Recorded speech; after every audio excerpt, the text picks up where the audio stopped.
Gopi Jana Ballabha Givanidhari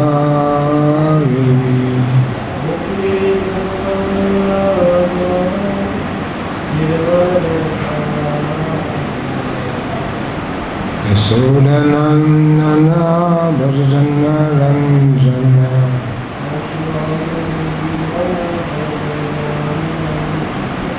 Yamunatira Manajari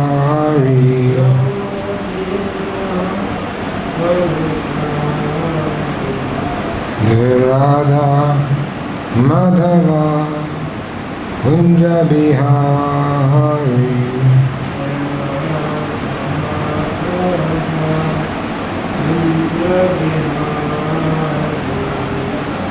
Gopi Jana Ballabha Givanidhari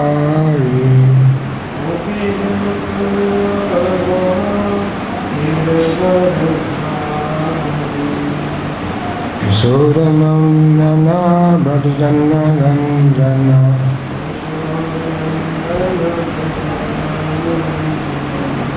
Yamunatira Manajari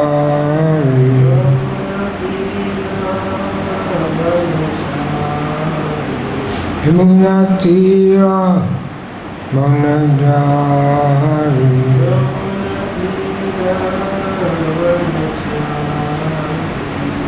Radha Madhava Kunja Bihari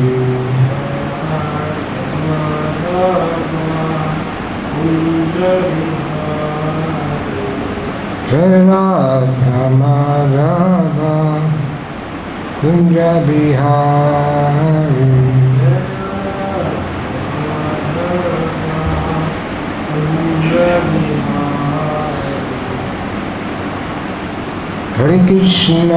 Hare Krishna Krishna Krishna Hare Hare Hare Rama Rama Rama Hare Hare Hare Krishna Krishna Krishna Hare Rama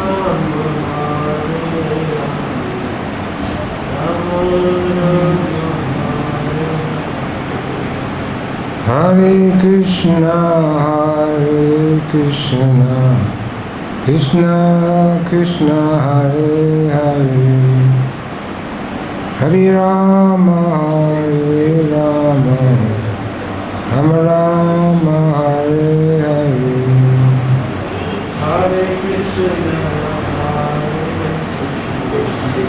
Krishna Krishna Hare Hare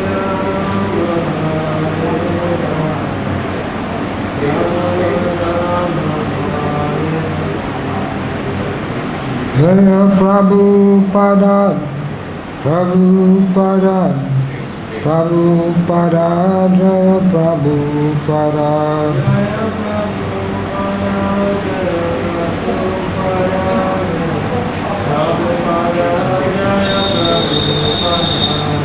Hey Prabhupada Prabhupada Prabhupada Jaya Prabhupada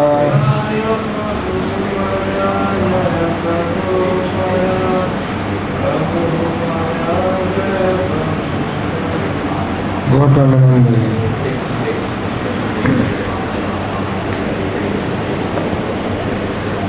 Tonight we're reading from Bhagavad Gita as it is, text number, chapter 16, Divine and Demoniac Nature, text number 20.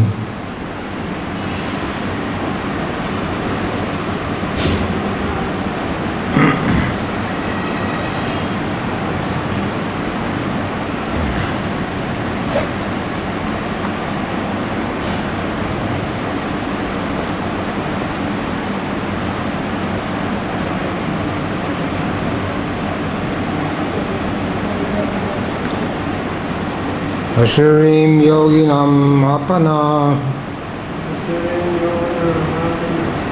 Mudha Jamani Napaparyaiva Kunteya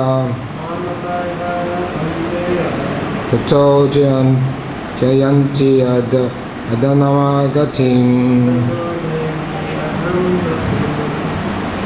Ashirim Yoginam Mapana Mudha Jamani Mama Prayapyaiva Kunteya Ito Yanti Damam Gatim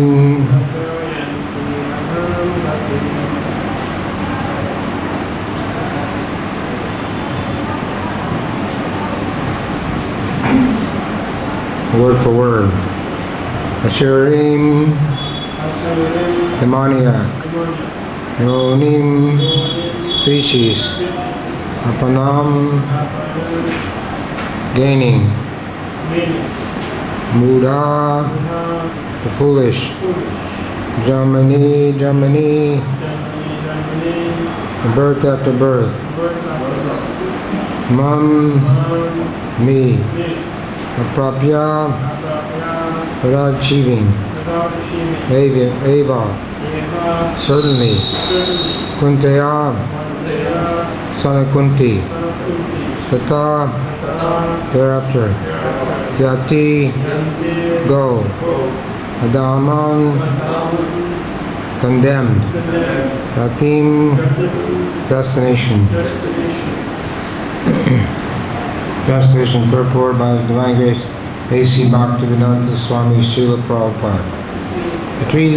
Attaining repeated birth amongst the species demoniac life, O son Kunti, such persons can never approach me.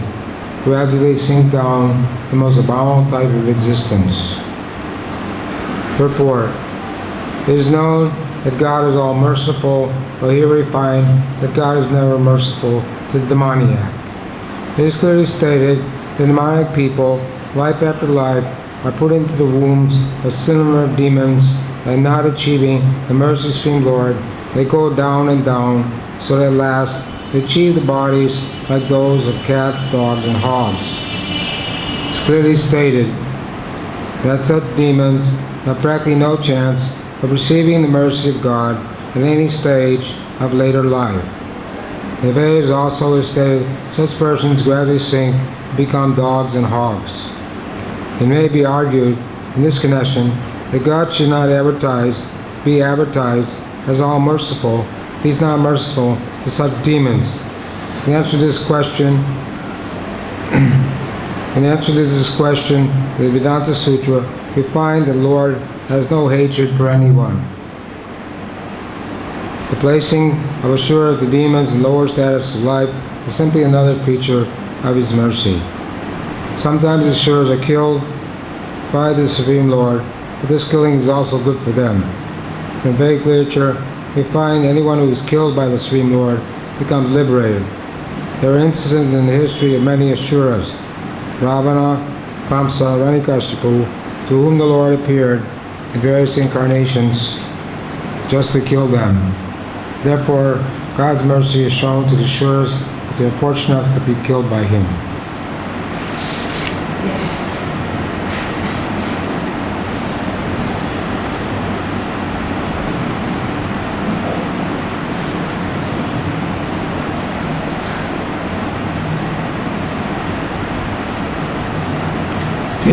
Attaining repeated birth amongst the species of demonic life, son Kunti, such persons can never approach me.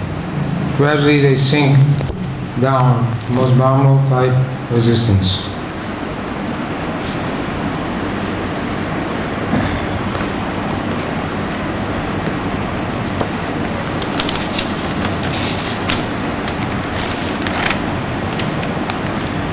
So,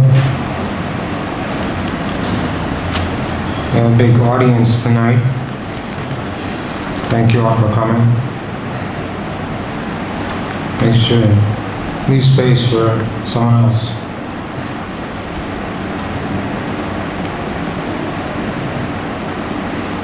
So two subject matters here: the position of demons, position of the Supreme Lord. All merciful, God is all merciful means He gives relief and pain from suffering. So if God is all merciful, then why He doesn't give mercy to demons?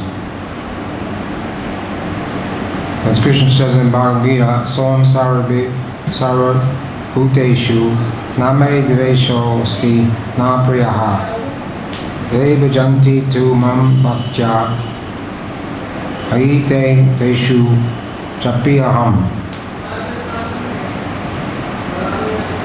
I envy no one, nor am I partial to anyone. I'm equal to all. But whoever renders service unto me, with devotion, is a friend, is in me, I am also a friend to him.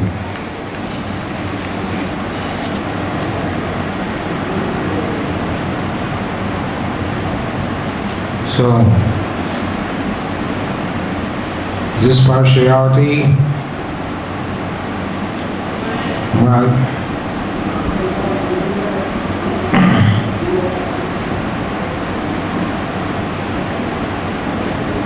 Rupa Goswami said, Namo Mahavanadaya Krishna Prem Pradayate Krishna Hare Krishna Chaitanya Namo Guru Krishna Namaha. Knowing Krishna was merciful, but Lord Chaitanya is even more merciful because He incarnated to do what no other incarnation ever did, as that to give pure love of God, Krishna Prema, freely. For Krishna declared in Bhagavad Gita, Sarvadharma Pratyadharma Mamekam Saranam. First you surrender unto me, then I'll give you my mercy. The Lord Chaitanya didn't make any conditions. He said He came to deliver all the fallen conditioned souls. At one time, Lord Chaitanya said that all my devotees were going back to Godhead except for Mother Sachi. He said, how is this? Your mother, you were born from a womb, you're not going to take water prema, let her go back to Godhead? The Lord said no. And the reason was she committed Vaishnava aparad. When her first son, Vishwarup, heard that they were going to arrange for his marriage, he left home and took sannyas. And he was always associating with Advaita Acharya. Then also, Lord Chaitanya Mahaprabhu, he also took sannyas. He was associated with Advaita Acharya. So Mother Sachi thought in her mind that this was the fault of Advaita Acharya. So this was considered a Vaishnava aparad. But eventually Mother Sachi realized her mistake. She fell down when they were having kirtan, and Advaita Acharya offered obeisances to the Lord. In ecstasy, Mother Sachi touched his feet and begged for forgiveness. Then the Lord said, okay, now my mother can go back to Godhead. So in the Srimad Bhagavatam, this question of partiality is also raised. The Lord cannot be partial. Many persons attain liberation simply by thinking of Krishna with great attention, giving up sinful activities. This great attention may be due to lusty desires, inimical feelings, fear, affection, or devotional service. My dear King Yudhishthira, the gopis by their lusty desires, Kamsa by fear, Shishupal and other king by envy, the Yadus by their familiar relationship with Krishna, the Pandavas by their great affection for Krishna, and we the general devotees by our devotional service attain the mercy of Krishna.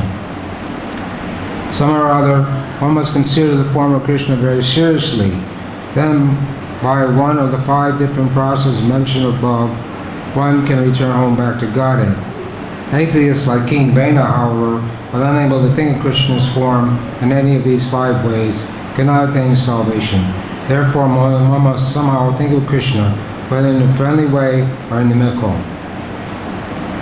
So the gopis by their lusty desires, Kamsa by fear, Shishupal by envy, Yadus by familiar relationships, the Pandavas, great affection, and general devotees. These are 5 things. They all attain the mercy of Krishna. But we know the story of King Vena. King Vena was a cruel, envious person. He was so cruel. And even in his childhood, when he'd play with his friends, he'd have an argument, he'd kill them. So when he grew up, there was no one to be the king. They made Vena the king. And he was a cruel king. And wherever he went, they would say, "Here comes cruel Vena." And the thieves and rogues would flee in fear. So then the Brahmins, they tried to instruct King Vena to how to be a proper king. He wouldn't accept their instructions. So he was a demon, and because he didn't accept the Brahmins' instructions, they killed him by the power of the words, by mantra. So, but he wasn't thinking of Krishna, so he didn't get salvation. He had to suffer a sinful reaction. But here it says that the demons that get killed by Krishna, they can attain one of the different kinds of liberation, 5 kinds of liberation: Sayuja, Salokya, Sarupya, Samipya, Sarsti, according to one's own intense desire, called bhava. But generally, the demons get the salvation of Krishna is not the same as a devotee getting Krishna's mercy. Otherwise, Krishna would have no discrimination. Demons are not favorable. Pujana came to kill Krishna. When Krishna was just born, he couldn't even see properly. She smeared her breast with poison, deadly poison, and went to Krishna, disguised as a very beautiful lady. Everyone thought she was the goddess of fortune. Even the men were all attracted to her, so she was so beautiful. But she had evil intentions, and she wanted to kill Krishna. So no one checked her from entering the house of Nanda Maharaj and going to the room where baby Krishna was lying down. She took baby Krishna on her lap, and she put her breast into his mouth, and Krishna knew that this was a demon, had smeared deadly poison on her breast to kill him. So not only did he suck her breast, but he sucked out her life air. So Putana didn't die in the house, but she ran out into the forest and died there, because if she had died in the house, she expanded her original form, because demons can change their forms any way they like. So her form was 12 miles long, like from here to Mathura. So if she had died in the house, the whole city of Vrindavan would have been destroyed. So, and then it says that Pujana attained the position of Krishna's mother. Vishwanath Chakravarti Thakur says that she actually attained the position of nurse with Aishwarya Bhav. She didn't get to enter into the Braj Leela and perform Madhurya Bhav, or become a parental lover of Krishna like Mother Yasoda, because she was the demon, but she did get salvation. So the demons, they do get salvation, but it's never like the same as the devotees, because otherwise there'd be no difference between being a devotee and being a demon. But there's a big gulf of difference between the two. But it's Krishna's mercy. We know the 4 Kumaras, they went to the Vaikuntha, to see Lord Vishnu. And when they got to Vaikuntha, they were checked by the doorkeepers, Jai and Vijay. So they cursed Jai and Vijay to become, they cursed them to come to the material world. And they gave them a choice. You can have 6 births as devotees or 3 births as demons. So they just said, well, we want to come back to the spiritual world as soon as possible, so we'll take 3 births as demons. So the first demons in the universe were Hiranyaksha and Hiranyakashipu. They were the son of Diti, the wife of Kashyapa Muni, Diti. She was the mother of Hiranyaksha and Hiranyakashipu. So she approached Gardama Muni, or Kashyapa Muni, for her sex life to beget children at the wrong time, demonic hours, and he told her just wait. But she was not willing to wait, so he finally relented and gave in to her desires. So as a result, 2 demons were born, Hiranyaksha and Hiranyakashipu. And they were terrorized the whole universe. Hiranyakashipu used to chastise all the demigods for no reason. And all the demigods were afraid of Hiranyakashipu, except for Lord Brahma, Lord Shiva, and Lord Vishnu, Mary and Narada Muni. So, even though Diti had demoniac sons, she saw Lord Vishnu was responsible for her killing her sons. So she asked her husband to give her a son that would be the enemy of Indra and kill Indra. Of course, he didn't want to do that because he knew that was not, Indra wasn't at fault, and it shouldn't, that was not a very good thing to ask for. So he told her, you perform a vrat for 1 year, and if you don't make any mistakes in that vrat, then you'll have a son who's an enemy of Indra. So Indra found out about this, and he became her servant unknowingly. He served Mother Diti very faithfully. But one part of the vrat was she had to wash her hands, mouth, and feet after eating. But one day she forgot to do that and took rest. And then Indra took the opportunity to enter her womb and tried to kill the child in the womb. But when he took out his thunderbolt to kill the child expanded to 7. And they said, we are the sons of Maruchi, we're your brothers, why are you trying to kill us? So they tried to kill the 7, and they expanded again into 7. 7 times 7, they expanded to 49. So the Diti gave birth to 49 sons, and they were all the friends of Indra instead of the enemies of Indra, and therefore she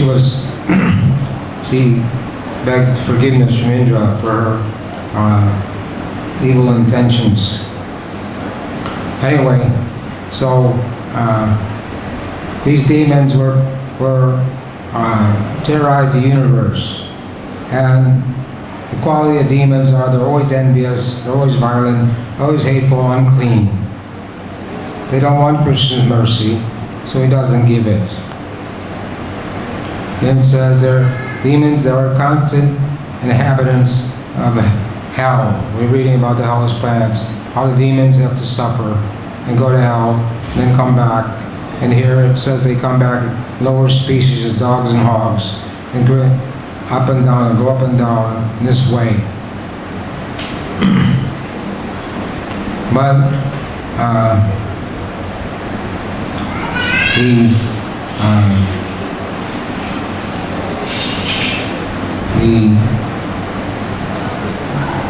the Lord cannot be partial, because partiality is the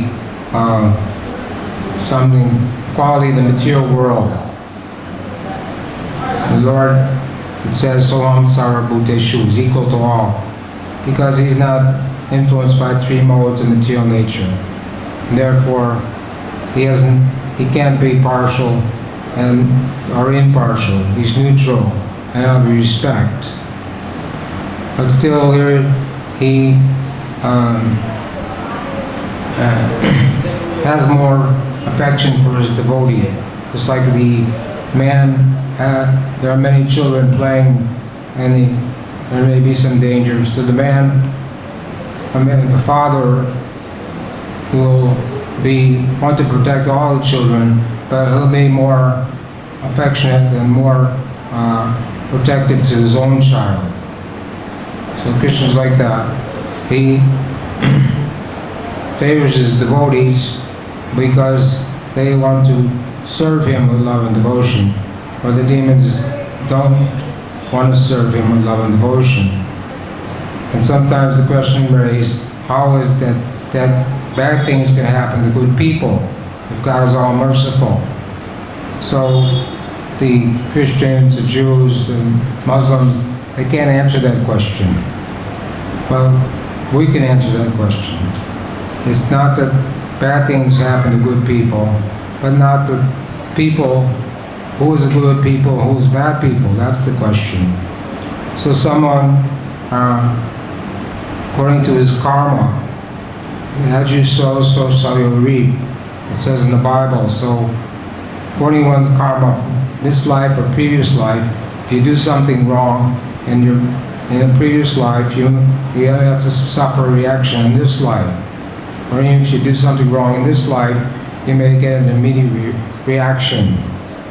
So it may appear that someone's a good person, but we don't know what his past karma, what his karma is. We don't know what he did in his past life, so we can't say that he's a good person. So we know the free will is always there. Krishna is there in the Golok Vrindavan, and then there's Mahavishnu in Vaikuntha, then there's the material world. So the material world is here, and the living entity, by his free will, he has a choice.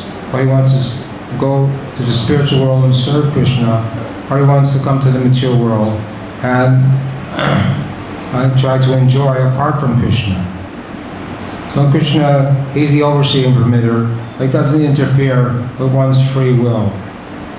So by our free will, we chose to come to the material world and try to lord it over. And the demons, they, by their choice, they stay demons. And those who are fortunate, those who get some kripa, become devotees. We know that at one time, in the what's time told Sanatana Goswami, one time Agrari the hunter, one time Narada Muni was walking on the path, in the forest, common path, but then he wandered off the common path and started wandering in the forest. And as he was walking, he was seeing animals that were half killed. So he wondered, what's going on here. Then he saw this hunter, his name was Agrari. He was very ugly and mean, vicious person. So he said, "My dear sir, do me one favor. Instead of half killing animals, why don't you kill them fully?" He said, Agrari said, no, my father taught me this, and I get great pleasure by half killing animals. This is my occupation. So Narada Muni showed him all the animals, now they're going to have to come and kill you in the same way. Half kill you in the same way. So then he became a little thoughtful. What should I do? So Narada Muni told him that you go, first you throw away your bow and arrow.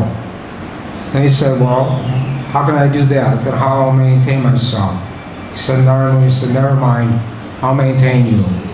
So he told him, you and your wife, just take one cloth, build a hut on the river, wherever it was, put a Tulsi plant in front, chant Hare Krishna all day long, worship Tulsi, and everything, and your maintenance, everything will be taken care of. So he did that.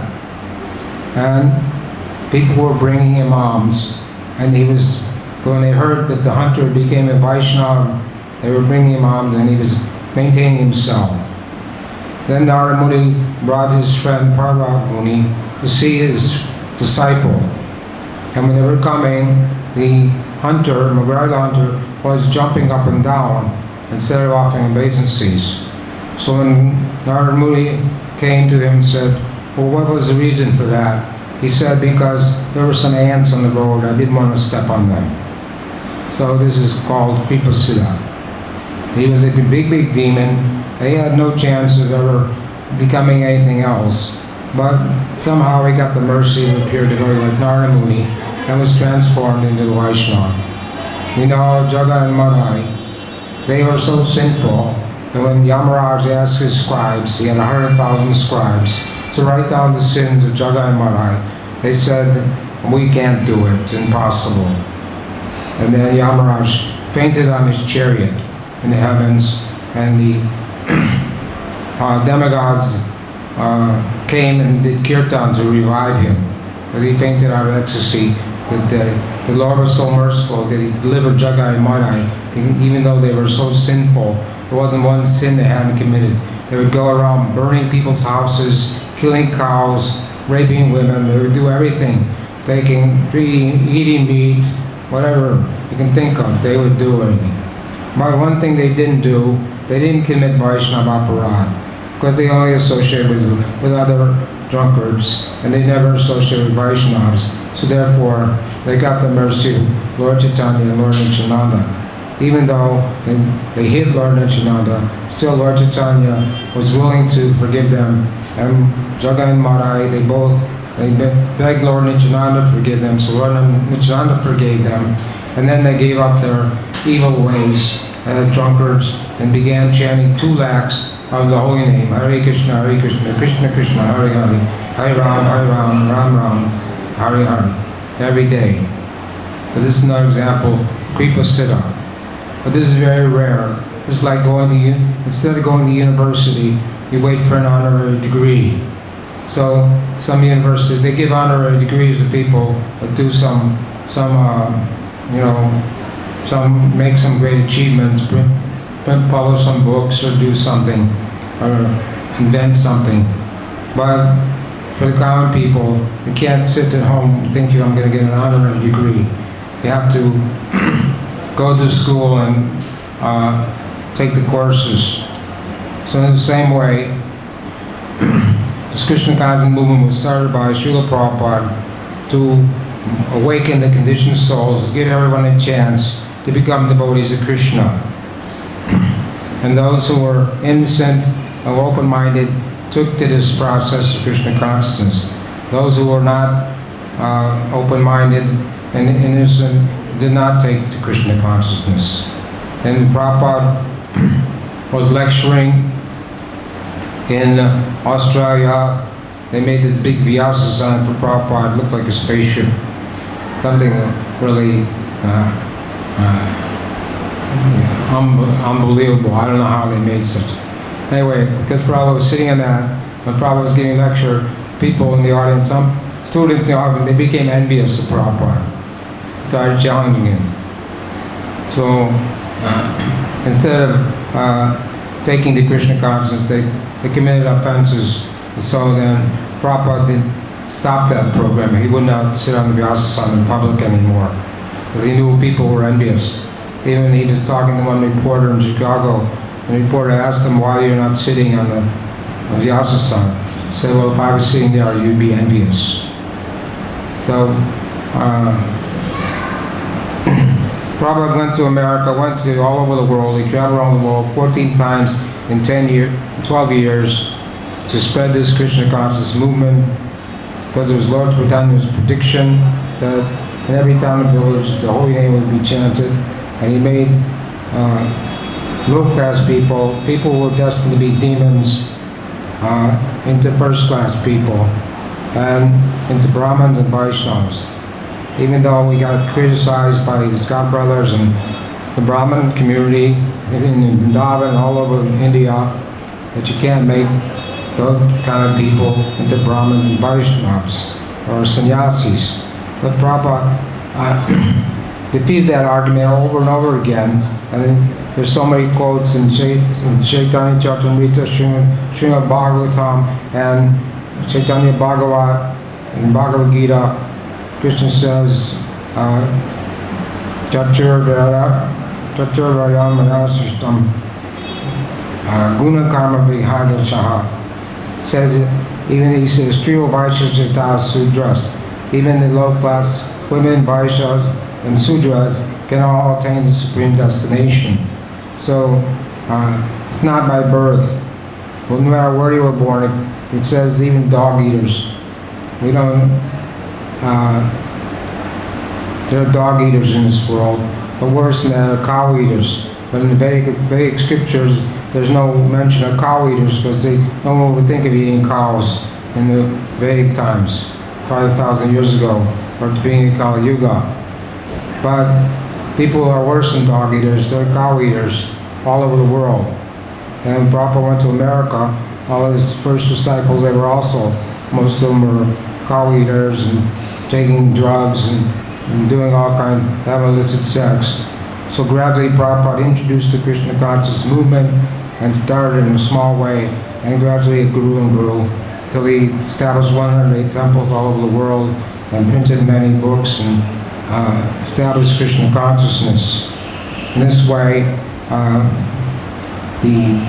those who had demonic tendencies became devotees. But many people didn't become devotees, and many people remain attached to the demoniac way of life. Even the parents of the devotees, sometimes the parents of devotees were inimical to the devotees, and in the 70s, 80s, they were sending deprogrammers, people who were trained to try to convince the devotees that they were doing the wrong thing by illegal means. So they kidnapped devotees and tortured them for a few days to try to make them become demons again, or sinful again. But usually devotees tolerated it and managed to escape the deprograms and came back to the temple and continued to be devotees, even against the will of the parents. So devotee may be put into different conditions of life, but whatever it may be, the devotee never blames his Lord for his suffering. Tate nukampam shishukshmano ujaname vatma vitam vapakam vidvag vapur bir vidam namaste jivaita yo mukti para sadayabhak. My dear Lord, one honestly waits for to bestow your causeless mercy upon him, all the while patiently suffering the reaction of his past misdeeds, and offering you respectful obeisances with his heart, words, and body, is surely eligible for liberation, for it has become his rightful claim. So, devotee never blames Krishna. If I'm suffering, it's because of my own past misdeeds, not because Krishna wants me to suffer. Krishna doesn't want anybody to suffer. Krishna is all merciful. He wants everybody to come back home, back to Godhead. But this material world is Durga Devi is in charge of this material world. Durga means prisoner of fort. The material world is a fort. But the material world is created to rectify the living entity so that he can go back home, back to Godhead. And Krishna says that the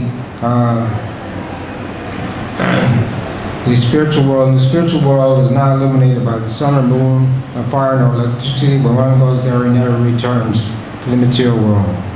So if we're fortunate enough to come to Vrindavan, leave our body in Vrindavan, there's a good chance that we can go back to Godhead even in this life and not have to take birth again and go through the suffering of this material life.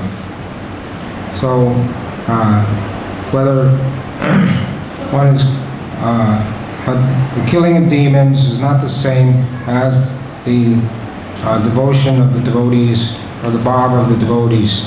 So we should never think that because Krishna kills the demons, like Ravana, Kamsa, Hiranyakashipu, in his various incarnations, he killed these different demons, but they all obtained God's mercy because they were killed by him. But still, that's not the same as the devotees, the same loving affection that the devotees have for the Lord. He's more pleased with that than with killing demons. And generally, demons only get the Sayuja Mukti. They only merge into the Brahmana effulgence. And sometimes they get Srupya Mukti. They get a same body form in Vaikuntha. So, the Lord, He wants to fight with someone, so He sends His devotees to be demons so He can fight with them. It's part of His Leela, it's kind of Leela. But the general mass of people, the general demons, the Hitlers and Stalins, all the demons in the modern world, they have no chance of getting the mercy of Krishna or going back to Godhead because there are atrocities they have to suffer for who knows how many lifetimes. And all the demons are gliding down to hell, and they're going to hell and coming back, going to hell and coming back, up and down, taking lower species, coming human form, going back down, up and down. And they perpetually go up and down. Krishna says that here, that attaining repeated birth among species of life, such persons can never approach me, gradually sink down to the most abominable type of existence. So they become cats or dogs, or hogs. But Krishna says in the Bhikkhuvana Shosti, if one takes the devotional service, there's no loss or diminution. So once you take the devotional service, you begin your spiritual bank account. And the spiritual bank account goes with the soul. When the soul leaves the body, the subtle body accompanies him. So whatever one's thinking at the time of death, that's what they attain in his next life. So the devotee has a spiritual bank account, and if he performs 10% devotional service, then in his next life he'll pick up again at 11%. But the demons that don't perform devotional service, so there's no chance of them becoming devotees or getting a better situation in the next life. They simply have to work out their karma, whatever it may be. So, I think I'll stop there. Anybody have any comments or questions?